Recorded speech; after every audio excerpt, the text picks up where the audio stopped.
a modern Aynsley, a modern piece of Aynsley bone china. Wild Tudor, as you can see the design there.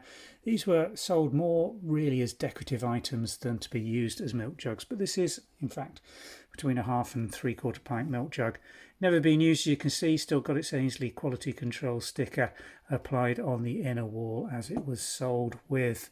It's in very good condition. Wild Tudor is this nice design with a bit of floral ribbon bouquet, moulding around the upper and lower 1/3 with no, it's not picked out in any design. I always thought with Wild Tudor they could have done a lot more with picking this out with the decorators gilding, but they have gilded the rather ornate handle both front and rear on this side. Mint condition piece, brand spanking new condition really. Dates this probably from the early 20th century. Not sure when Wild Tudor production ceased, but certainly no longer in current production. So one for collectors of Aynsley bone china, Wild Tudor. Thanks for watching.